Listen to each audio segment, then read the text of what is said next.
गुरुदेव आपके चरणों में कोटि कोटि प्रणाम। गुरुदेव मेरी पत्नी गर्भवती है, वो यहाँ आने में असमर्थ थी, अतः उनका प्रश्न था कि गुरुदेव ने कहा है कि ऐसे समय में नित्य भागवत जी का पाठ करना चाहिए। मैं करती हूँ परंतु उसमें कुछ समझ में आता है, कुछ प्रसंग समझ में नहीं आता, तो फिर मन नहीं लगता। ऐसी स्थिति में मुझे क्या नहीं, लगने से कोई मतलब नहीं है। आपको केवल भगवत चर्चा करनी है। मान लो भगवान को विराजमान करके भागवत के 2 अध्याय हिंदी के सुना रहे हैं आप नियम पूर्वक, तो आप जब सुना रहे हैं तो आपके गर्भ के संस्कार अच्छे पड़ रहे हैं।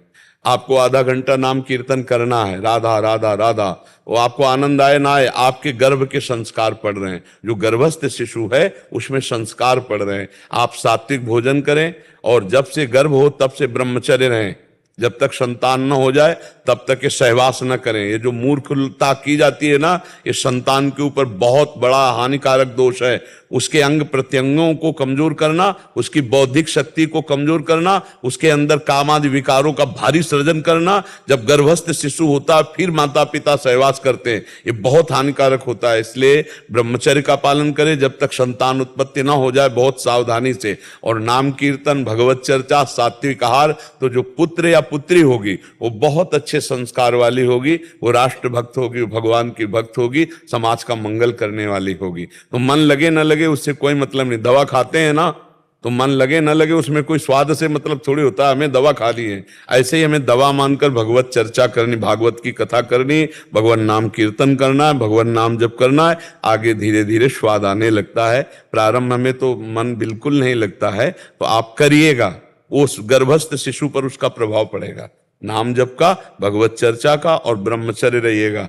जब तक संतान प्रकट ना हो जाए तब तक फिर सहवास नहीं करना चाहिए। जिस दिन से पता चल जाए कि कोई जीव आ गया गर्भ में, तो उस दिन से ब्रह्मचर्य रखना चाहिए। ये कुछ नियम संयम रखे जाएं तो संतान बहुत उत्तम प्रकृति वाली हो। लेकिन माता पिता अपनी वासना से इतने पीड़ित होते हैं कि उनको संतान की कोई फिक्र नहीं होती। जो मनाया सो खा लिया, जैसे मनाया वैसे आचरण कर रहे हैं, जो मनाया देख लिया सुन लिया, वो ऐसे ही बच्चे पैदा होते हैं।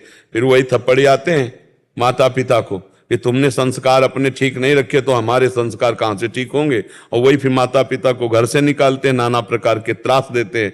नहीं तो सात्विक जीवन जिया जाए तो बहुत सुंदर संतान होंगी, जो आपको भगवान के समान मानकर पूजेंगी। माता पिता को भगवत मातृ देवो भव, पितृ देवो भव। पर जी इसी के रिगार्डिंग एक और प्रश्न था। वो लिख रहे थे कि मैं अभी प्रेग्नेंट हूँ, पूजा पाठ का नियम और वाणी पाठ जो महाराज जी ने दिया वो हम कर रहे हैं, लेकिन डिलीवरी के टाइम पूजा पाठ का नियम किस तरह से करना होगा कृपया करके मुझे बताएं। कितने दिन तक सेवा पूजा पाठ नियम कर सकते हैं या कितने दिनों बाद नहीं करना? नहीं, जब वो संतान प्रकट होती है तो उसमें जनना शौच लगता है शास्त्रीय पद्धति से। तो कम से कम 10 दिन तो उसमें प्रगट में न पूजा कर सकते हैं आप, न प्रगट में ग्रंथ छू सकते हैं। अंदर अंदर हाँ, अंदर अंदर आप नाम जप सकते, और अंदर अंदर जो आपको याद है वो स्तोत्र, वो वाणी पाठ भी आप कर सकते। ग्रंथ नहीं छू सकते। सुन सकते हैं 84 जी लगा लिया या हाँ, ये सुन सकते, ऐसे सुन। ग्रंथ नहीं छू सकते, माला नहीं छू सकते। आप ऐसे नाम जप कीजिए, आप भगवत चिंतन कीजिए, तो ऐसा उपासना, उसमें उपासना में रत नहीं हो सकते आप। जनना शौच और मरणा शौच, ये 2 प्रकार के शौच बचाए। तो जो मरणा शौच है वो 13 दिन में होता है। 13 ही जब होने के बाद वो पवित्र फिर। और इसमें कम से कम 10 दिन तो जब तक संतान, वो गांव में सोवर कहते हैं, जब तक वो जनना शौच रहता है तब तक उसके पवित्रता ना होने तक कोई ये ठाकुर सेवा, ग्रंथ को छूकर पाठ करना, ये सब ना करे। ऐसा शास्त्रीय पद्धति है। पर जी आजकल प्रैक्टिकली क्या होता है कि हॉस्पिटल आदि में जब जाते हैं तो अपने घर में जब वहां से वो संतान उत्पन्न हो जाए, घर में आवे, तो वैसे नियम पालन करे। पर जी कभी कभी क्या होता है, डॉक्टर्स जब डिलीवरी कक्ष में जाते हैं जहां होना होता है, तो वहां ये कंठी आदि उतारने को अगर बोले, हाँ, कोई बात नहीं, उतार देना चाहिए। जैसे एमआई क्या होता है, एमआरआई जो क्या होती ना, उसमें तो किसी की भी होती है, उतारा देते हैं डॉक्टर लोग कार्य के लिए। तो हमको जब शरीर के लिए तो उतार देते हैं, उसमें कोई परेशानी नहीं। और जैसे भी घर आवे फिर और पवित्र हो तो फिर कंठी धारण कर ले। देखो, सही बात तो है, अंदर के चिंतन की बात है। जो खास बात है वो मन का परमात्मा से जुड़ना है। अब उसको धीरे से हम लोग बाहर फंसे तो बाहर से धीरे धीरे जोड़ना शुरू कर देते। नहीं, अंदर अगर भगवत चिंतन अखंड चल रहा है तो वो बहुत बड़ा महात्मा है, वो बहुत बड़ा साधु है, वो बहुत बड़ा तपस्वी। अंदर से सावई मना कृष्ण पदार विंदयो।